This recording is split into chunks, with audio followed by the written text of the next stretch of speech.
After we complete our cash budget, we can prepare the budgeted income statement and balance sheet. Let's first take a look at budgeted income statement. For income statement, we use traditional income statement. We start from sales minus cost goods sold to get gross margin, minus selling and administrative expenses, we get operating income. We minus interest expense, and finally, we can get net income. Here, interest expense is not operating expense. Operating expenses are incurred because of a company's major business, but interest expense is because of our borrowing. So we separate interest expense from selling and administrative expenses and exclude it from operating income. Let's take a look at numbers here. For the budgeted sales in units and dollar amount, we can get it from sales budget. For cost goods sold from ending finished goods inventory, we've already calculated product cost per unit, $4.99. And for total cost of goods sold dollar amount, we use product cost per unit multiplied by units sold. 100,000 is expected sold units for the quarter. So we can get the total here, $499,000. The difference between sales and the cost goods sold is gross margin. Selling and administrative expenses, the number here is from selling and administrative expense budget. And we subtract 260,000 from 501,000, and then we can get operating income 241,000. And then minus interest expense, which is from cash budget, and then we can get net income 239,000. So this is budgeted income statement for Roll-Year company. Moving on to the budgeted balance sheet. We have additional information here. Roll-Year reported the following account balances prior to preparing its budgeted financial statements. Land, $50,000. Common stock, $200,000. Retained earnings at the beginning of April, $146,150. And equipment, $175,000. Budgeted balance sheet is prepared based on the accounting equation. Assets equal liabilities plus shareholders' equity or stockholders' equity. So we first organize asset accounts. We have cash number 43,000. That's from cash budget. Accounts receivable. We need to calculate the accounts receivable balance. Remember, for purchases, 75% will be collected in the same month. 25% will be collected in the following month.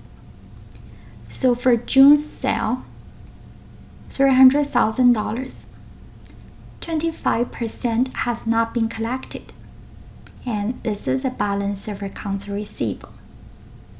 We calculate $300,000 multiplied by 25%, and then we can get 75,000. This is accounts receivable balance. For raw materials inventory account, if you go back, take a look at the direct materials budget, the ending balance of the quarter for raw materials should be 11,500 pounds. For each pound, it costs 40 cents. So we can calculate the total dollar amount for raw materials inventory.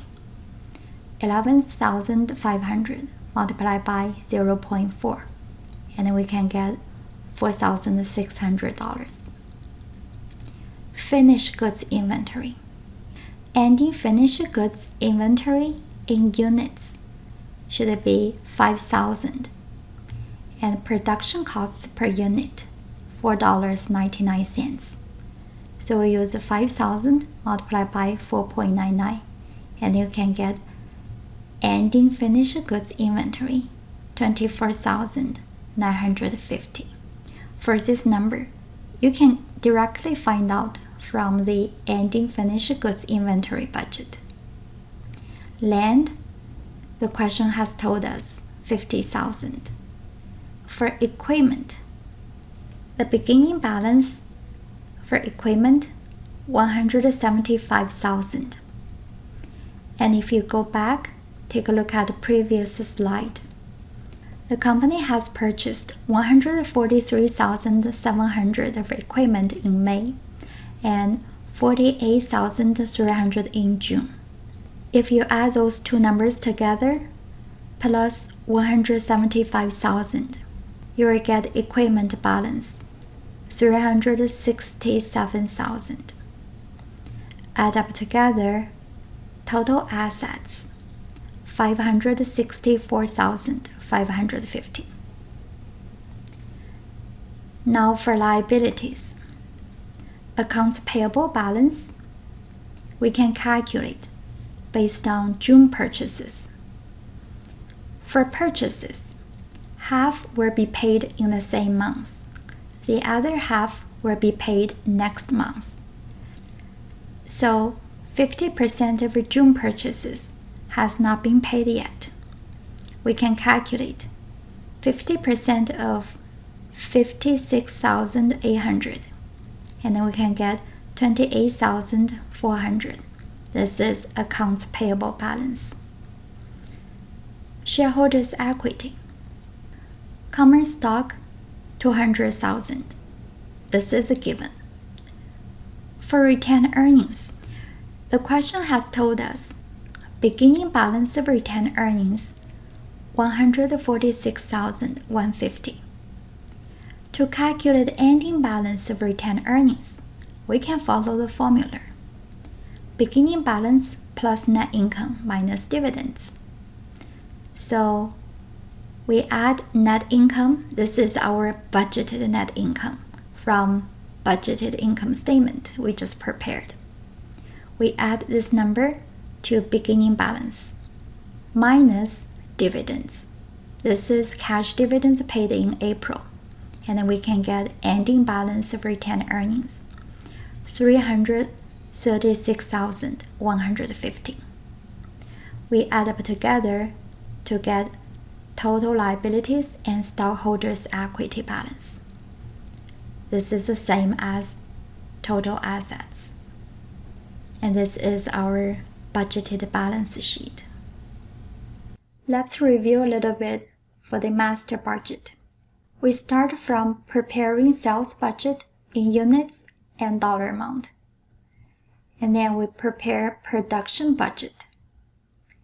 Based on production budget, we can prepare direct materials, direct labor, and manufacturer overhead budget. Then we complete ending inventory budget. After that, we prepare selling and administrative budget.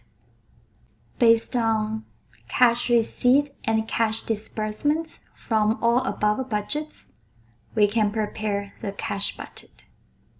And finally, we complete budgeted income statement and budgeted balance sheet. This is a long chapter, and finally, we finished.